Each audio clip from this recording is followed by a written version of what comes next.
but Rell Seas VFX still looks bad. Save the trash Rell Seas VFX, please save it. Even the Rell Seas bosses are getting attacked, nobody's safe today. But Rell Seas has reworked the VFX for a lot of the fruits and whatnot yet again, and there was massive improvement on a lot of the fruits. But honestly, I genuinely believe these people are just hating to hate, and they don't actually really think the VFX is that bad. They just, you know, they're over exaggerating because they just hate the game. But today I want to prove that to you guys. Like I said, Rell Seas just dropped a bunch of changes and a lot of new information, so I want to go over that and show you guys why they're literally just chatting. So here's the newest version of Gura that we have, but we only have one move for it. I want you guys to pay attention to the Gura effects at the bottom because everybody was complaining about this, and I feel like they finally got it right. I didn't think it was bad before, I really didn't have a problem with it, but now I don't understand how people are still complaining and still saying this is bad. For a game where VFX are supposed to be secondary, this is more than good in my opinion. They also did drop 2 mini devlogs showing the Allosaurus changes they made, the Quake changes they made, and the light changes they made. And Quake has been changed like 4 times in the last day, but it looks pretty much identical. It's only slightly different. But let me show you guys the changes real quick because they are pretty significant. So we got all the Quake moves on this version. It's barely different, like I said. I believe the effects are just a little more brighter on the newer one. And honestly, they did a good job. It's improved a lot since it was originally there. But even with the original, I didn't really care. But I do see why people like this one a lot more.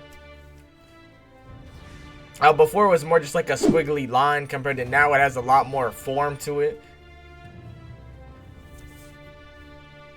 And the waves are a lot slower now. Before it used to jump scare me. It literally jump scared my whole chat and everything on live stream the first time we seen it. But it's also a lot bigger to balance it out. Me personally, I'm kind of 50-50 on this. I wouldn't mind it either way. I did kind of mess with the uniqueness of it being really fast. But I do understand it doesn't make a lot of logical sense.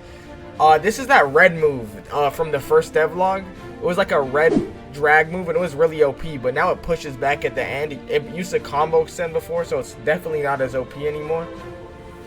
Now this part is actually really important. They changed this long range Allosaurus move into a mid range move, which is weird because they said all zone fruits would have a long range move, but Ox obviously didn't have a long range move if you guys watched devlog 2. So it looks like they're just getting rid of the whole long range thing in zones and they're going to make a more close combat. Now like I said, they also dropped some Pika changes, some weapon changes, and just a lot of fruit changes in general. So let me show you guys that as well. And also you might notice these are not just VFX changes. There's also a lot of gameplay changes happening as well. So for Ox, they did make a change that for the movement. Before it did look like he was ice skating. I don't necessarily want to say he was like floating or whatnot, but he was almost like a moonwalking.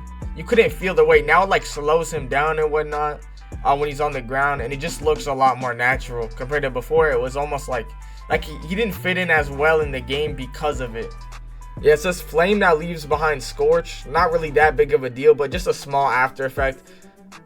I honestly think Flame needs a buff. If Rell Sin, Rell Bad, you guys are watching this, please buff Flame. The Flame Showcase, the AoE is just so small compared to like Light and whatnot. And Light is another Logia, so you'd expect it to be somewhat similar, but it's not even close. I think Flame needs some AoE buffs. Also, here's the light changes. Now you could aim it in the air, it says. And it also has like this rainbow effect, so it should look right here. When it's popping ult, you can see like the rainbow effects around it. And also this Jewels of Light now is way more condensed. Before it was getting flung everywhere. Some were going above him, below him. It really didn't matter where he was looking. It was hella random compared to now. It's a lot more closer. They didn't even mention that change. I don't think they did, but if you look before and after, there's definitely a change. It's way better as a gameplay move now. This tornado move, I remember they showed this before and you could not see it, and you still can barely see it, but it's a lot better. This VFX just changed. I didn't think there was a problem with the last one. I've seen some people had a problem with it. Me personally, I thought it was fine. Now they also made 2 different versions of the Gravity Ultimate. Railsin asked us which one we like more, and to me it's gotta be the one on the left, simply because gameplay is over graphics in my opinion. I feel like the right side with the yellow impact effects are definitely cooler, but for gameplay wise, I feel like it's gonna get annoying after you see it like 5 or 10 times and really get in the way. But honestly, if they go with either one, I'm not gonna be mad. Both of them are still good options. A lot of people had concerns about the meteor being a bit too slow, which were valid in my opinion, but Rell Seas made a response to them. He said he already thought this out, and if you're in the purple circle rings when they summon the meteor, your opponents will trip and drop to their knees, leaving a short stun. And then at that point, it becomes up to the player to try to keep them in the AoE of the meteor. And this is why we need to pack up this yapping word, because anyone that talks about anything is literally a yapper, I guess. So they don't even want to talk about the abilities and explain these sort of things because they don't want to be called yappers. If y'all understand what I'm saying, comment WYAP session so I know. Now, we haven't gotten a new boss sneak in a while, but we just did. The boss is a 3-headed dog that was from Thriller Bark, I believe. And Thriller Bark is also where Moria is at, and we've already seen a Moria boss, so I definitely assume Thriller Bark is coming. Now, if y'all want to do me a crazy great favor and hit the like and subscribe button, it helps the channel a lot. It's still 4 a.m. somehow. I'm never fixing my sleep schedule. I'm not gonna lie, I'm cooked. But I appreciate y'all for watching. Love y'all. Later. See ya.